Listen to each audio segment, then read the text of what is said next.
Handbook for the New Paradigm. Chapter 16. The time, in your way of reckoning, is coming into a critical numbers of days. We prefer to see it as sequential events.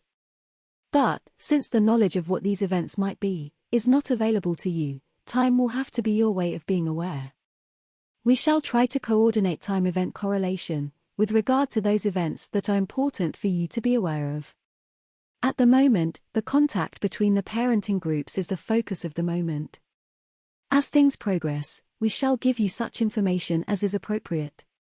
The methods of contact between the members must be in such a way that no clear pattern is apparent, and the language used must be very vague. As we have mentioned before, certain words must not be used, and certainly none consistently. Many of these people have their own pet names for those we often discuss. It would be well to avoid using these, but merely to allude to them, or better yet, not refer to them at all. This will help to prevent triggering the watchdog systems that monitor you on a regular basis. All systems of contact are monitored. You would do well to get accustomed to that understanding.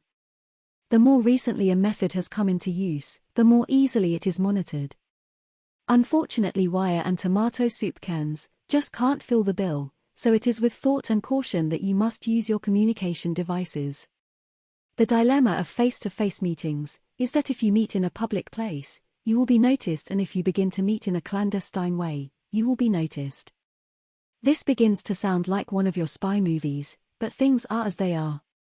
At this point, of course, there is no problem, but as there begin to be meetings among those of you who are apt members of this project, 2 and 2 will begin to make sense to them.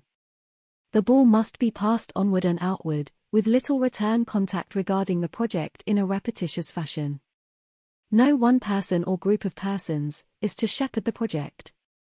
All future meetings for business or personal reasons must purposefully exclude any reference whatever to this project. Phone calls, etc., must not be for the purpose of comparing notes. At a certain time, the appropriate group shall come together for one meeting, in which the ideas for this future experience of mankind shall be blended together. A simple statement of purpose will arrive at identifying the new genre of experience as the focus of this project. This is the time that the choices of to whom the baton is passed must be carefully contemplated by each person and small group. Then, each is to make their contact and the purpose explained in a face-to-face situation, where it will be most difficult to be intercepted. Choosing within spur-of-the-moment decisions of appropriate places is best. Your private offices are probably the worst.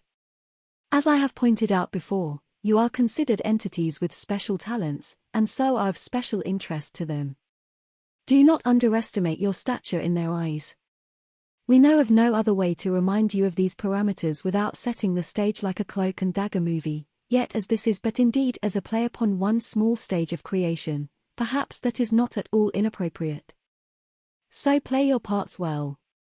Just remember that your timing might not be as perfect as is Bruce Willis in the movies. This will come as perhaps a little late, since the first of the meetings will have already happened, but that which is focused into this message has already been made known to each of the contacts through other levels of knowing within unconscious awareness. It shall be known to set this parameter. Other levels of your awareness are being instructed in this process, as well as in this way. We are pushing you, but once the process has begun, it shall move more quickly than you imagine, for the pressure builds. The understanding of the hell that is planned for each and every human spirit shall cause the focus of a new paradigm to appeal to each contact at a spiritual level to a profound degree.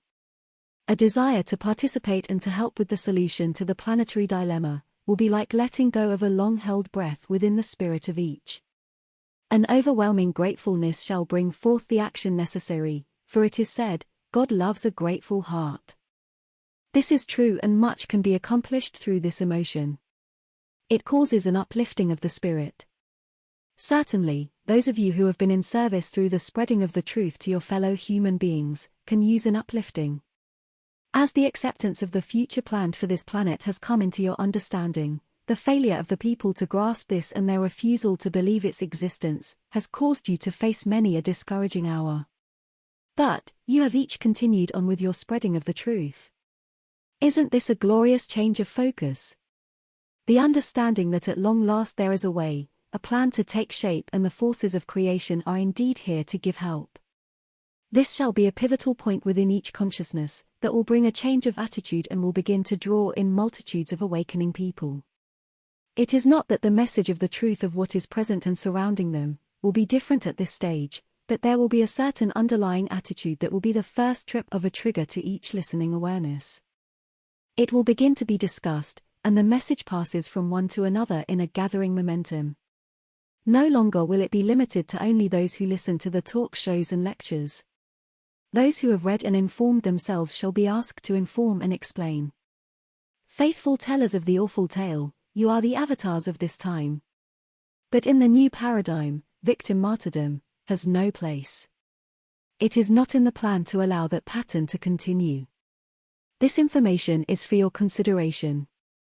May your experience be filled with synchronicities and loving encounters.